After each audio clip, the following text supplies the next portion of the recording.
तो आज हम पढ़ेंगे chapter 2 microorganisms friend and foe.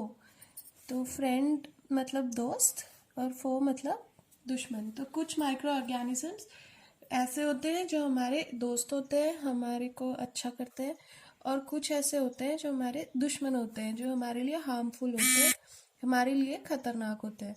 तो यही हम इस चैप्टर 2 में पढ़ेंगे। You have seen several kinds of plants and animals. However, there are other living organisms around us which we normally cannot see. These are called microorganisms or microbes. तो बहुत सारे plants और एनिमल्स, जीव जंतु हम देखते हैं अपने आसपास। तो लेकिन इनमें से बहुत सारे ऐसे भी होते हैं जिनको हम देख नहीं सकते हैं अपनी आँखों से। तो उनको बोलते हैं माइक्रो ऑर्गेनिजम्स और माइक्रोब्स। मतलब जो इतने छोटे हैं कि हम उनको हमारी आँखों से नहीं देख सकते हैं। हमें उसके लिए माइक्रोस्कोप ऐसे इंस्ट्रूमेंट्स की ज़रूरत पड़ेगी, और इनको हिंदी में बोलते हैं सूक्ष्म जीव। For example, you might have observed that during the rainy season, moist bread gets spoiled and its surface gets covered with grayish-white patches. Observe these patches through a magnifying glass. You will see tiny black rounded structures. Do you know what these structures are and where do these come from? तो इसके लिए micro organisms के लिए एक, अगर आपको देखना है तो आप एक ब्रेड का पीस लो रेनी सीजन में और उसको रख दो ऐसे ही। तो क्या होगा कि कुछ समय बाद, कुछ दिनों बाद वो खराब हो जाएगा और उसमें सफ़ेद सफ़ेद फंगस जैसा लग जाएगा। तो उसको अगर आप मैग्नीफाइंग ग्लासेस से देखोगे तो आपको काले काले छोटे छोटे वो पीसेस, स्ट्रक्चर्स मिलेंगे, और उन्हीं को हम माइक्रो ऑर्गेनिजम्स बोलते हैं। अब ये माइक्रो ऑर्गेनिजम्स आते कहाँ से हैं और ये क्या है, ये हम आगे चैप्टर में पढ़ेंगे।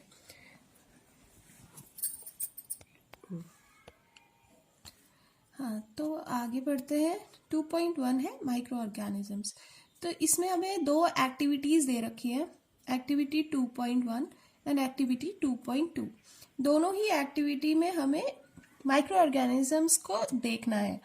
तो इसमें हम क्या कर रहे हैं, इसमें हम मॉइस्ट सॉइल ले रहे हैं फील्ड से, ग्राउंड से उठा के थोड़ा नम, और उसको एक बीकर में रख दिया, उसमें पानी डाल दिया।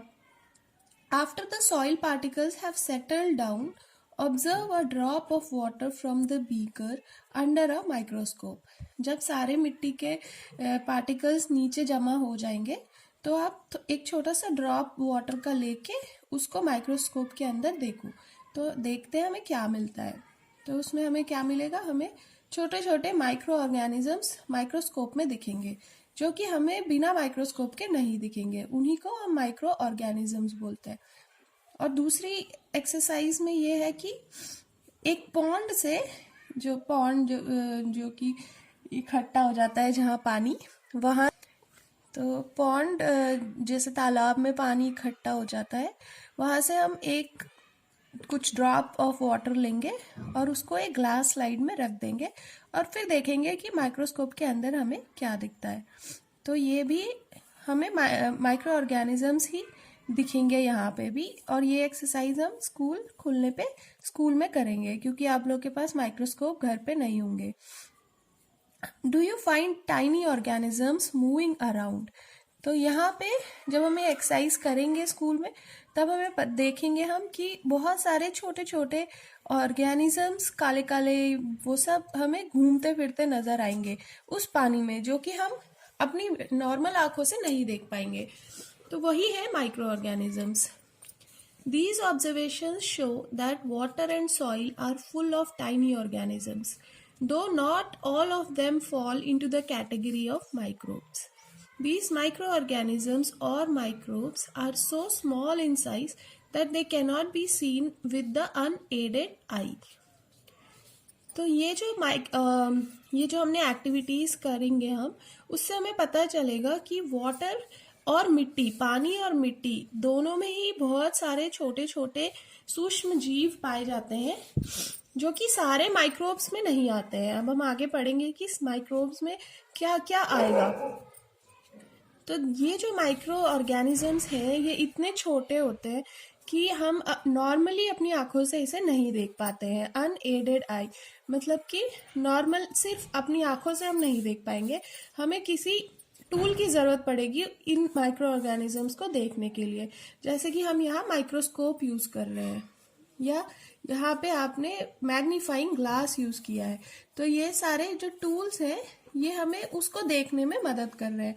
नॉर्मल आंखों से हम उस माइक्रो ऑर्गेनिजम्स को नहीं देख पाएंगे। Some of these such as the fungus that grows on bread can be seen with a magnifying glass. तो ब्रेड में जैसे आप वाइट हो गए थे पैचेस जैसे, तो वो आपने मैग्नीफाइंग ग्लासेस से देख पा रहे थे। तो वो साइज में रिलेटिवली बड़े हैं, इसलिए हम उनको मैग्नीफाइंग ग्लास से देख पा रहे हैं। Others can not be seen without the help of a microscope. और कुछ ऐसे होते हैं जो कि माइक्रोस्कोप की हेल्प से भी नहीं देख सकते। That is why these are called micro organisms और microbes. Oh, sorry. Others cannot be seen without the help of a microscope. बिना माइक्रोस्कोप की हेल्प से वो नहीं देखे जा सकते हैं. That is why these are called microorganisms or microbes. Microorganisms are classified into 4 major groups.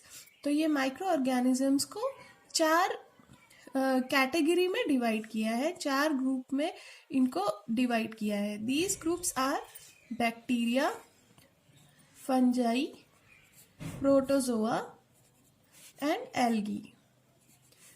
तो ये 4 ग्रुप्स हैं जिनमें माइक्रो ऑर्गेनिजम्स को डिवाइड किया है। Some of these common micro organisms are shown in figure 2.1, 2.4। तो ये इन फिगर्स में कॉमन माइक्रो ऑर्गेनिजम्स को दिखाया है। जैसे 2.1 में हम देख रहे हैं बैक्टीरिया है, एल्गी है जो पानी में जनरली दिखता है हरा हरा, प्रोटोजोआ है और फंगाई है। इनके डायग्राम्स आप बना सकते हो देख के। तो viruses are also microscopic but are different from other micro organisms. अब ये वायरसेस भी एक कैटेगरी है, एक टाइप है, माइक्रोस्कोपिक है वो भी, लेकिन उसको हम माइक्रो ऑर्गेनिजम्स नहीं बोलते। They however reproduce only inside the cells of the host organisms which may be a bacterium, plant और एनिमल। तो वायरस जो होते हैं वो खुद से नहीं जी सकते, उनको जीने के लिए एक होस्ट ऑर्गेनिजम्स चाहिए होता है। वो किसी के, तो ये होस्ट ऑर्गेनिज्म मतलब किसी इंसान के अंदर ही, इंसान के या प्लांट के या किसी एनिमल के, बैक्टीरिया के अंदर ही ये जी सकता है, अकेले ये नहीं जी सकता। Some of the viruses are shown in figure 2.5। तो ये 2.5 फिगर में वायरसेस के पिक्चर्स दिखाए हुए हैं। ये वायरसेस भी हम अपनी आंखों से नहीं देख सकते, इनके लिए भी हमें माइक्रोस्कोप चाहिए होता है। विच में भी common elements like cold, influenza and most coughs are caused by viruses. तो जो हमें सर्दी जुकाम हो जाता है, फ्लू हो जाता है, खांसी जुकाम होता है, वो सारा मोस्टली वायरस की वजह से होता है। वायरस हमारी बॉडी में आ जाता है और फिर हम वायरस के होस्ट बन जाते हैं। तो इस तरीके से हमको ये सारी बीमारी लग जाती है वायरस की वजह से। Serious diseases like polio and chicken pox are also caused by viruses. तो ये पोलियो है, चिकन पॉक्स है, ये सारी बीमारियां भी वायरस की वजह से ही हमारी शरीर में लग जाती है। और आजकल जो कोरोना वायरस चल रहा है वो भी एक नया प्रकार का वायरस है जिसके बारे में साइंटिस्ट अभी ढूंढ रहे हैं। Diseases like dysentery and malaria are caused by protozoa. तो जो हर बीमारी वायरस से नहीं होती है, कुछ ऐसे भी हैं diseases like dysentery and malaria जो कि प्रोटोजोआ की वजह से होते हैं, प्रोटोजोन्स की वजह से होते हैं। और टाइफॉइड एंड ट्यूबरकुलोसिस ऐसी बीमारी है जो कि बैक्टीरिया की वजह से होती है। तो ये सारे ही माइक्रो ऑर्गेनिजम्स, कुछ माइक्रो ऑर्गेनिजम्स ऐसे हैं जो हमारी को बीमार कर देते हैं। You have learnt about some of these microorganisms in class 6 and 7. ये हम पढ़ चुके हैं। तो अब हम आगे बढ़ते हैं। Where do microorganisms live? ये microorganism कहाँ रहते हैं? Microorganisms may be single-celled like bacteria, some algae and protozoa, और multicellular such as many algae and fungi. तो माइक्रो ऑर्गेनिजम्स सिंगल सेल भी हो सकते हैं, मतलब वो पूरी उनका पूरा एक ही सेल हो सकता है, या फिर उसमें बहुत सारे सेल्स भी हो सकते हैं। सेल्स आपको पता है कि कोई भी बॉडी है, हमारी बॉडी है, जानवरों की, प्लांट्स की, सब छोटे छोटे सेल्स से मिलके बनी हुई है। तो ये छोटे छोटे सेल्स मिलकर के कुछ कोई भी बॉडी बनाते हैं। तो ये जो बैक्टीरिया है, कुछ एल्गी भी आते हैं इसमें, प्रोटोजोआ भी आते हैं जो कि सिंगल सेल होते हैं, इनमें सिर्फ एक ही सेल होता है। और कुछ ऐसे हैं जो मल्टी सेल्यूलर हैं जिनमें बहुत सारे सेल्स होते हैं। तो इस तरीके से इनको सिंगल सेल्ड और मल्टी सेल्यूलर माइक्रो ऑर्गेनिजम्स में डिवाइड किया है। They live in all types of environment ranging from ice cold climate to hot springs and deserts to marshy lands. तो ये कहीं भी रह सकते हैं। कि बहुत अलग अलग टाइप के बैक्टीरिया, एल्गी और प्रोटोजोआ हैं जो कि अलग अलग जगहों पे अलग अलग तरह से रह सकते हैं। ये ठंडे से ठंडे वातावरण में भी रह सकते हैं और गर्म से गर्म में भी, डेजर्ट में भी और मार्शी लैंड्स में भी। They are also found inside the body of animal, including humans. तो ये बॉडी में भी पाए जाते हैं, लोग दूसरे जानवरों के बॉडी में भी ये पाए जाते हैं, तो उसमें ह्यूमंस भी आते हैं। तो ये इंसानों की बॉडी में भी होते हैं, पाए जाते हैं।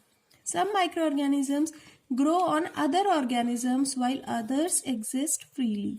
कुछ माइक्रो ऑर्गेनिज्म ऐसे होते हैं जो दूसरों के साथ जीते हैं, मतलब दूसरों के अंदर या दूसरों के साथ चिपक करके जीते हैं। और कुछ ऐसे होते हैं जो एग्जिस्ट फ्रीली, मतलब वो खुद से रह सकते हैं अकेले। माइक्रो ऑर्गेनिजम्स एंड अस। अब ये माइक्रो ऑर्गेनिजम्स का और हमारा क्या इंटरेक्शन है, हम आपस में हमारा कैसा है। Micro organisms play an important role in our lives. Some of them are beneficial in many ways, whereas some others are harmful and cause diseases.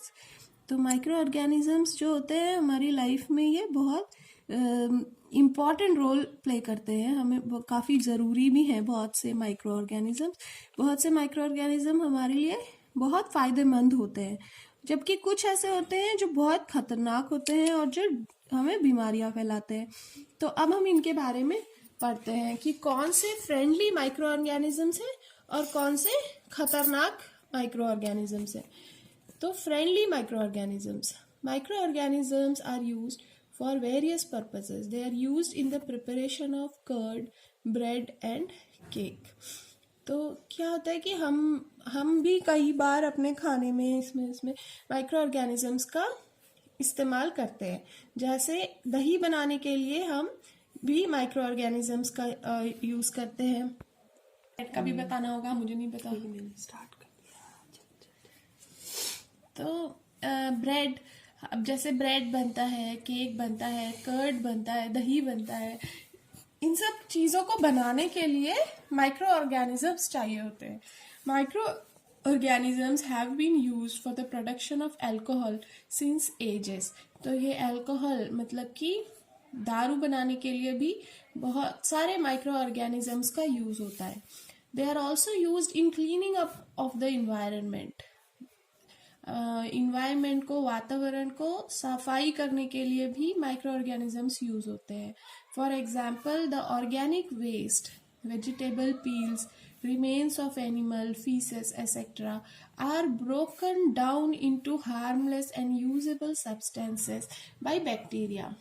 तो क्या होता है कि जो हमारे ऑर्गेनिक वेस्ट होते हैं, जैविक वेस्ट होते हैं, वो सारे जो होते हैं, जैसे कि खाना बचा कुचा रह गया वो, और एनिमल्स का रिमेन्स, फीसेस एक्सेट्रा, ये सारे जो चीज़ें हैं ऑर्गेनिक जो वेस्ट है, ये छोटे छोटे पीसेस में, छोटे छोटे सब्सटेंस में बैक्टीरिया जो है उसको तोड़ देता है तो वो हार्मफुल हो जाते हैं, हार्मलेस हो जाते हैं और बहुत ही खाद रूप में बन जाते हैं, जो कि फिर हमारे लिए फायदेमंद हो जाते हैं. Recall that bacteria are also used in the preparation of medicines. In agriculture, they are used to increase soil fertility by fixing nitrogen. तो जैसा कि हमने पहले भी पढ़ा, तो अब आप याद करो पहले की जो हमने पढ़ा था कि बैक्टीरिया को दवाइयाँ बनाने में भी काम आता है बैक्टीरियाज, और एग्रीकल्चर में, खेती बाड़ी में भी काम आता है बैक्टीरिया. जैसे कि हमने कल सॉइल क्रॉप मैनेजमेंट वाले चैप्टर में पढ़ा था कि ये जो छोटे छोटे माइक्रो ऑर्गेनिजम्स होते हैं ये खाद बनाते हैं और उससे हमारी मिट्टी की उपजाऊ क्षमता बढ़ जाती है नाइट्रोजन को फिक्स करके. तो अब हम आगे पढ़ते हैं बच्चों, making of curd and bread. दही और ब्रेड को बनाने में कैसे बनाते हैं, उसका बनना. You have learn in class 7 that milk is turn into curd by bacteria. देखो हम क्लास 7th में हमने पढ़ा था कि जो दूध है वो दही में बैक्टीरिया की वजह से बनता है ना. तो तुमने घर में देखा होगा, आपकी मम्मी जब दही जमाती हैं या आप लोग कभी दही जमाते हो, दूध का दही बनाने के लिए दूध में हम दही को मिक्स करते हैं ना, फिर फेंटते हैं उसको. तो क्यों करते हैं ऐसा? क्योंकि कर्ड जो है, दही जो है, curd contains several micro organism of these. The bacterium lactobacillus promotes the formation of curd. तो जो दही है ना, इसमें लैक्टोबैसिलस बैक्टीरिया होता है, ठीक है ना. ये बैक्टीरिया क्या करता है, दूध को दही बनाता है, दूध को दही में कन्वर्ट कर देता है. जब हम दूध और दही को मिलाते हैं तो 4-5 घंटे के अंदर आप देखते हो कि सारा दूध किस में टर्न हो जाता है, दही में. तो वो दही बनाने वाला जो बैक्टीरिया है वो है लैक्टोबैसिलस. तो आप देख रहे हो कि बैक्टीरिया हमारे लिए कैसे लाभदायी है. अगर हमारे पास लैक्टोबैसिलस ये नहीं है बैक्टीरिया, तो हम दही नहीं प्राप्त कर सकते ना. और दही हमारे बहुत फायदेमंद होता है, हमारी बॉडी के लिए उसकी ज़रूरत होती है. तो इस तरीके से ऊपर हमने पढ़ा था कि इनसे हम क्या करते हैं, ब्रेड बनाने में भी हमें माइक्रो ऑर्गेनिज्म की ज़रूरत होती है. ईस्ट जो है ना, ईस्ट ब्रेड बनाने में, केक बनाने में. देखो अब तुम्हारे घरों में छोले भटूरे बनाते होंगे, तो जो भटूरे होते हैं ना, उनको फुलाने के लिए भी ईस्ट की आवश्यकता होती है. इडलियां बनाई जाती हैं, उनमें ईस्ट लगती है. तो ईस्ट बनाने के लिए क्या करते हैं, हम उन्हें एक दिन के लिए, 2 दिन के लिए हम उनको गीला करके रख देते हैं. तो रखने से क्या होगा, नमी की वजह से, मॉइस्चर की वजह से उनके अंदर ये माइक्रो ऑर्गेनिज्म जो ईस्ट है वो इनमें बन जाती है. और फिर वो क्या करती है, ब्रेड, केक को स्पंजी बना देती है. छोले भी भटूरे देखे आपने कैसे स्पंजी होते हैं, है ना. तो आग पीछे जो हमने पढ़े थे कि ये कितने तरह के बताए थे हमने आपको, माइक्रो ऑर्गेनिज्म 4 तरह के बताए थे ना. बैक्टीरिया है, एल्गी है ना, एंड प्रोटोजोआ और फंगी. तो ये सब क्या थे, माइक्रो ऑर्गेनिज्म थे. ये हमारे लिए, हम कह रहे हैं ना, ये हमारे फ्रेंड्स भी हैं. तो इस तरीके से ये हमारे फ्रेंड्स हैं. इनकी वजह से हमें देखो कितनी सारी चीजें मिलती हैं. अल्कोहल है, अल्कोहल जिसे शराब भी कहते हैं ना, दारू भी कहते हैं, शराब कहते हैं, वो भी इनसे बनती है. उसके लिए भी ईस्ट का होना जरूरी है. तो नेक्स्ट हम देखते हैं, lactobacillus multiples in milk and convert it into curd. क्या कर देता है वो, जो ये बैक्टीरिया हम थोड़ा डालते हैं ना, तो वो बैक्टीरिया क्या होता है, प्रजनन, बैक्टीरिया बहुत जल्दी प्रजनन करते हैं, ये भी आपको पता होना चाहिए। तो जैसे ही हम दूध में डालते हैं थोड़े से दही को, देखो 1 किलो दूध में हम 1 चम्मच भी दही डालेंगे तो ये 1 चम्मच के अंदर जितने बैक्टीरिया हैं वो इतनी जल्दी प्रजनन करेंगे, इतनी जल्दी बढ़ जाते हैं, वो 4 से 6 घंटे में पूरे 1 किलो दूध को वो दही में कन्वर्ट कर देते हैं। Bacteria are also involve in the making of cheese, और चीज बनाने में भी बैक्टीरिया का ही इस्तेमाल किया जाता है। Pickles and many other food items में भी इनका प्रयोग करते हैं, बैक्टीरिया का प्रयोग करते हैं, है ना। एन इम्पोर्टेंट ingredient ऑफ रवा इडली, रवा इडली एंड भटूराज इज कर्ड। अभी देखा मैंने बताया आपको कि रवा इडली है या फिर चावल की नॉर्मल इडली है, उसको बनाने के लिए भी बैक्टीरियाज का ही इस्तेमाल होता है। तो उसके लिए रवा इडली में हम बैक्टीरिया डालने के लिए कर्ड डालते हैं, दही को डालते हैं ना रवा इडली बनाने के लिए, जब हम सूजी की इडली बनाते हैं तो। और चावल और उड़द की इडली बनाते हैं तो हम उसको फिर 1 दिन तक रख देते हैं नमक डाल के, ताकि उसमें ईस्ट पैदा हो जाए। कैन यू गैस वाई, क्यों करते हैं हम ऐसा? क्योंकि ऐसा करने से क्या होता है कि उसमें और जो बैक्टीरिया और ईस्ट है ये और भी हमारे लिए कहाँ पे हेल्पफुल होता है, राइस इडली और डोसा बैटर बनाने में भी ये हमारे लिए हेल्पफुल होते हैं। तो देख रहे हो आपकी जो माइक्रो ऑर्गेनिज्म है ये किस तरीके से हमारे लिए फायदेमंद हैं। तो हमारे ये क्या हो गए, फ्रेंड्स हो गए। अब देखो एक एक्टिविटीज है बच्चों, इसको क्या है ये एक्टिविटी, क्या लेना है आपने, टेक ½ kg फ्लोर, आटा लेना है हमने, है ना, या आटा या मैदा। उसके बाद add some sugar and mix with warm water, चीनी मिला के उसको थोड़ा सा गर्म पानी रखना है और उनको मिक्स करना है। Add a small amount of yeast powder and need to make a soft dough.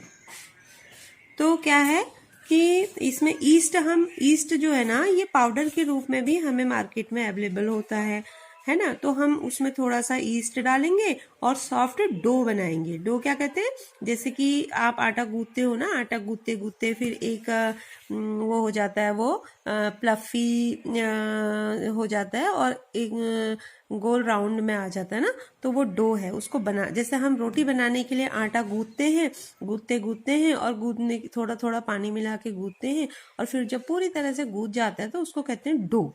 तो ऐसा ही हमने इन चीजों को मिक्स करके डो बनाना है, ठीक है। What do you observe after 2 hour, 2 घंटे के लिए हम इसको अगर रख देते हैं तो did you find the dough rising. 2 घंटा रखने के बाद आप देखो कि वो थोड़ा सा क्या हो जाता है, फूल जाता है, वो डो बढ़ने लग जाता है ना। तो वो बढ़ा किसकी वजह से बढ़ा, वो ईस्ट की वजह से। ईस्ट ने उसको क्या कर दिया, उसमें फर्मेंटेशन करा और उससे वो फूलने लग गया। तो yeast produce rapidly and produce carbon dioxide during respiration. Bubbles of the gas fill the dough and increase its volume. अब ये ईस्ट करती क्या है, ये ईस्ट क्या करती है कि कार्बन डाइऑक्साइड प्रोड्यूस करती है, जिससे क्या होगा, उनमें बबल्स जो है ना गैस के रूप में, वो बबल्स बनने लगते हैं और वो क्या करते हैं, उस डो के साइज को बढ़ाते हैं, तब फुलाने लगता है उसको। This is the basis of the use of east in the baking industries for making breads, pastries and cakes. तो इस तरह से ये जो ईस्ट है इसीलिए इसका इस्तेमाल किया जाता है फैक्ट्रियों में, जो बेकिंग फैक्ट्रीज होती है ना, बेकिंग फैक्ट्रीज जहाँ पे बिस्किट्स बनते हैं, ब्रेड्स बनते हैं, पेस्ट्रीज और केक बनते हैं, उनको बेकिंग फैक्ट्रीज बोलते हैं। तो वहाँ पर मैक्सिमम ये ईस्ट का इस्तेमाल होता है। और ईस्ट क्या है, एक माइक्रो ऑर्गेनिज्म है ना। तो है ये हमारे लिए, हमारे फ्रेंड्स हुए या नहीं हुए। अगर ईस्ट नहीं होते तो क्या हम ऐसे इतना शानदार छोले भटूरे और ऐसे स्पंजी इडलियां, है ना, और ये ब्रेड, पेस्ट्री, केक का हम आनंद नहीं ले पाते। इसके बाद हम आगे चलते हैं, commercial use of micro organisms. Commercial use कैसे होता है माइक्रो ऑर्गेनिज्म? आप समझ रहे हो ना, सूक्ष्म जीव जिनको हम अपनी आंखों से नॉर्मल नहीं देख पाते हैं, इनको देखने के लिए हमें माइक्रोस्कोप का इस्तेमाल करना पड़ता है, या हम मैग्नीफायर ग्लास का इस्तेमाल करना पड़ता है। मैग्नीफायर ग्लास जो है, देखो 7th में आपको सर ने बताया होगा कि कुछ चीजें दिखाई होंगी ना आपको, वो हैंड लेंस होते हैं ना, तो उससे हम छोटी चीजों को कुछ गुना बड़ा करके देख सकते हैं। तो कुछ ऐसे ऑर्गेनिज्म हैं जिन्हें हम मैग्नीफायर ग्लास से देख सकते हैं, कुछ और इतने छोटे हैं कि उन्हें हम माइक्रोस्कोप से ही देख पाते हैं, अन्यथा नहीं देख पाते हैं। तो ये माइक्रो ऑर्गेनिज्म जो हैं are used for the large scale production of alcohol. तो कॉमर्शियल यूज क्या है इनका? देखो, शराब बनाने में बहुत बड़ी मात्रा में शराब फैक्ट्रियों में इन माइक्रो ऑर्गेनिज्म का इस्तेमाल होता है। कौन से माइक्रो ऑर्गेनिज्म है ये? ईस्ट है ना, जो ईस्ट जो फंगी, ठीक है, कवक वर्ग में आती है ये east. Wine and acetic acid, जिसको हम वेनेगर बोलते हैं ना, वेनेगर का इस्तेमाल हम घरों में बहुत ज़्यादा करते हैं। कहाँ पे हम वेनेगर का इस्तेमाल करते हैं? हम जब चाउमीन्स बनाते हैं, नूडल्स बनाते हैं, तो ये जो वेनेगर है ये एसिटिक एसिड है। East is used for commercial productions of alcohol and wine. और ईस्ट का इस्तेमाल कहाँ पे होता है? जब हम बड़ी मात्रा में बहुत ज़्यादा फैक्ट्रियों में जब ये अल्कोहल और वाइन का प्रोडक्शन होता है, प्रोडक्शन कहते हैं उत्पादन को, है ना। ये आप कल बहुत प्रोडक्शन वर्ड को काफ़ी बार सुन चुके हो कल के चैप्टर में। For this purpose yeast is grown on natural sugar present in grains like barley, wheat, rice, crushed fruits, juice. तो ये जो ईस्ट है, ये जो हमारे जो ग्रेन्स हैं, barley, wheats, rice, crush fruits, juices, इनमें नेचुरल शुगर को बढ़ाती है, ठीक है। फिर अब ये एक्टिविटी देखो, इसको आप घर में भी कर सकते हो ना। कैसे करोगे आप इसको? एक बर्तन में 500 ml की लगभग क्या लेना है? पानी लेना है, जिसमें 500 ml का बीकर लेना है, और उस बीकर में 3/4 पार्ट पानी भर देना है। डिजॉल्व 2-3 टीस्पून ऑफ शुगर, और 2-3 चम्मच चीनी उसमें घोल देनी है। अब add 1/2 spoon of yeast powder to the sugar solution. अब ईस्ट पाउडर अगर आपके घर पे है, जिसको कि हम बेकिंग सोडा, जो भी ना ईस्ट पाउडर का काम करता है, नहीं करेगा आई थिंक, फिर भी देख लेना अगर आपके घर पे है तो, और उस शुगर सॉल्यूशन में ये डाल देना है, और इसको क्या करना है? ढक देना है, और ढक के गर्म जगह पे 4-5 घंटे के लिए रख देना है। अब जब 4-5 घंटे के बाद आप इस सॉल्यूशन को निकालोगे तो क्या होगा? आप देखो, उसमें एक स्मेल आने लगेगी, है ना। तो ये स्मेल अगर आप सूंघोगे, इस स्मेल को, ये तुम्हें लगेगी अल्कोहल की तरह, है ना, शराब की तरह स्मेल लगने लगती है। तो ये कहाँ से आ गई? कहाँ से ये अल्कोहल की स्मेल आ गई ना इसमें? तो क्या हुआ कि जो ईस्ट थी, उस ईस्ट ने उस शुगर को किस में चेंज कर दिया? अल्कोहल में चेंज कर दिया, ठीक है। This process of conversion of sugar into alcohol, it is known as fermentation. तो ये सारी प्रोसेस में क्या हुआ कि जो चीनी थी वो किस में चेंज हो गई? अल्कोहल में चेंज हो गई। तो ऐसी प्रोसेस जो होती है उनको फर्मेंटेशन कहते हैं। और जो ये फर्मेंटेशन की प्रोसेस है, ये लुईस पाश्चर नाम के एक वैज्ञानिक थे जिन्होंने इसकी खोज की थी। कब की थी? 1857 ईस्वी में लुई पाश्चर ने इस फर्मेंटेशन की को डिस्कवर किया था कि अगर ईस्ट डाल दें हम किसी चीज शुगर में, तो या जो ग्रेन्स वगैरह हैं या फ्रूट्स हैं, तो वो ईस्ट क्या कर देती है, उस शुगर को अल्कोहल में चेंज कर देती है, जिसको उन्होंने फर्मेंटेशन का नाम दिया। Okay, now medicinal use of micro organism. Medicinal मतलब चिकित्सा के क्षेत्र में इन सूक्ष्म जीवों की क्या भूमिका है, कैसे हम इनका उपयोग मेडिसिन में करते हैं। Whenever you fall ill, the doctor may give you some antibiotic tablets, capsules or injections, such as of penicillin. The source of these medicine is microorganisms. These medicines kill or stop the growth of the disease causing microorganisms. Such medicines are called antibiotics. तो देखो बच्चों, जब हम बीमार हो जाते हैं या हम जब बीमार होते हैं तो हम डॉक्टर के पास जाते हैं ना। डॉक्टर हमको कुछ दवाइयाँ देता है, उनमें कुछ एंटीबायोटिक्स भी देता है ना। जैसे हमें बहुत तेज जुकाम हो गया या खांसी है जो ठीक नहीं हो रही है, या हमें कहीं पे चोट लग गई, अब वो पकने लग गया है, तो ऐसी स्थिति में जब हम डॉक्टर के पास जाते हैं तो डॉक्टर हमें जो दवा देते हैं वो होती हैं एंटीबायोटिक्स होती हैं। वो एंटीबायोटिक्स में जो ये बैक्टीरिया हैं, उन बैक्टीरियाओं को या तो वो नष्ट कर देते हैं या उनकी ग्रोथ को रोक देते हैं बढ़ने से। तो ये एंटीबायोटिक्स जो टैबलेट्स हैं, ये हमें टैबलेट्स के रूप में भी मिलती है, कैप्सूल के रूप में बनती हैं, और इंजेक्शंस भी इनके होते हैं। जैसे कि पेनिसिलिन नाम का एक इंजेक्शन है। तो पेनिसिलिन नाम, जब ये एंटीबायोटिक मेडिसिन हमारे यहाँ नहीं थी, जब बहुत पहले ना हम बहुत छोटे थे, हमारे ग्रैंडफादर्स जो होंगे उनके टाइम में ये एंटीबायोटिक मेडिसिन जो है, देखो एंटीबायोटिक मेडिसिन जो है 1929 से शुरू हुई है। अलेक्जेंडर फ्लेमिंग ने ये एंटीबायोटिक मेडिसिन को डिस्कवर किया था।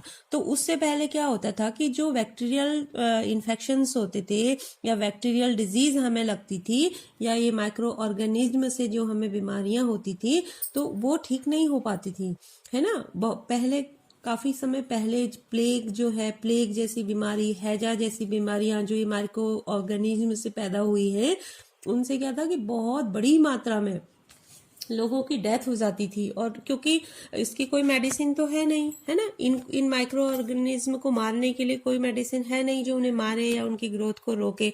तो उस वक्त क्या होता था कि जैसे एक को ये बीमारी आ गई तो जरूर फिर तो डेफिनेट है कि उसके साथ जितने लोग उसके टच में है उनको आएगी, तो लार्ज स्केल पे लोग मरने लग जाते थे।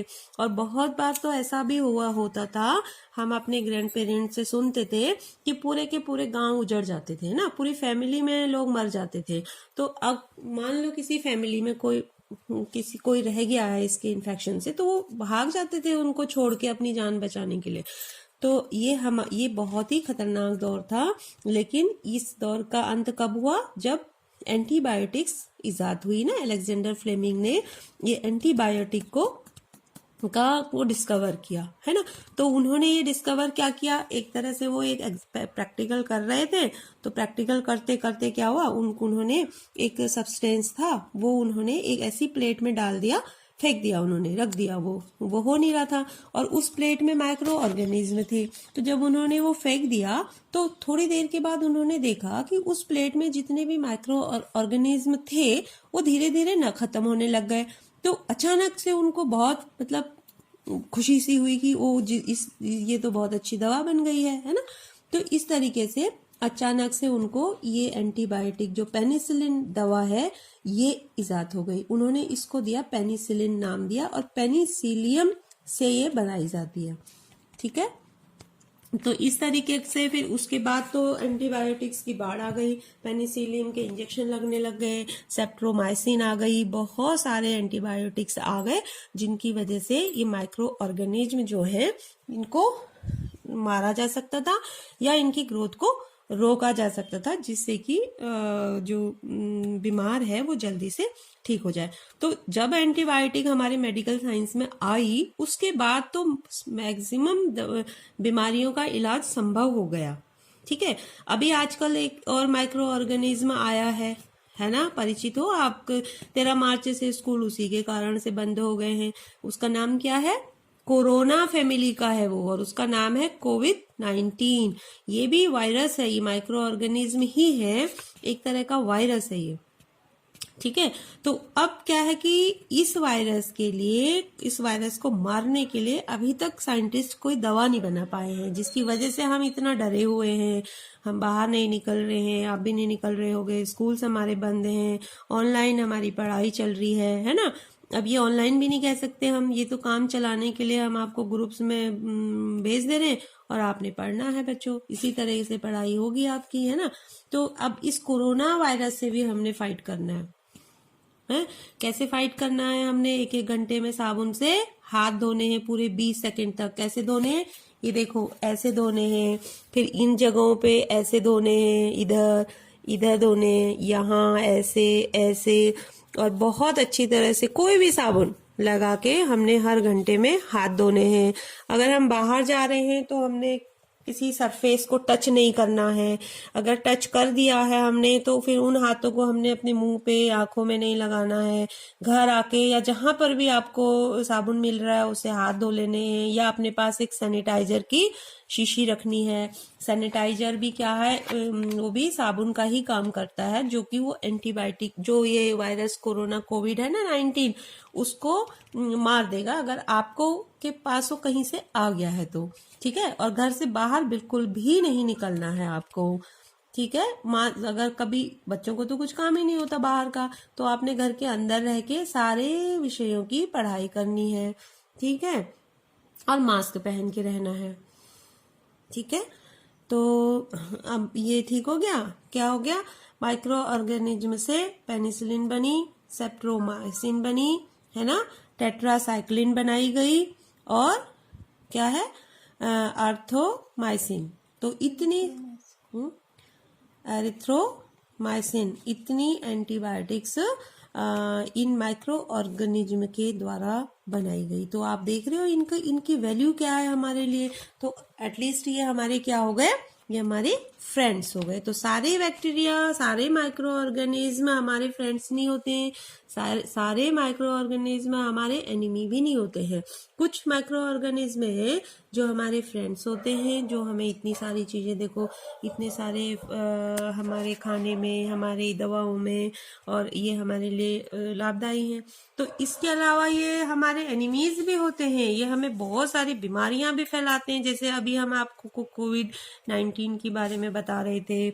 और फिर क्या कहते हैं, प्लेग का भी, वो भी माइक्रो ऑर्गेनिज्म था जो प्लेग फैलाता था, अब तो प्लेग खत्म ही हो गया।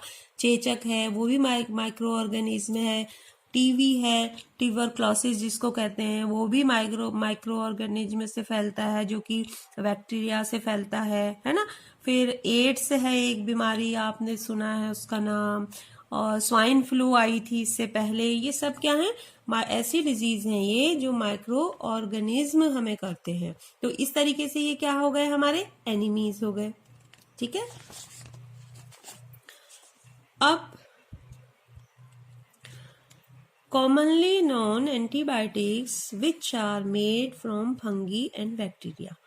The antibiotics are manufactured by growing specific microorganisms and are used to cure a variety of disease. इस तरीके से जो एंटीबायोटिक्स हैं ये फंगी और बैक्टीरिया से बनाई जाती हैं।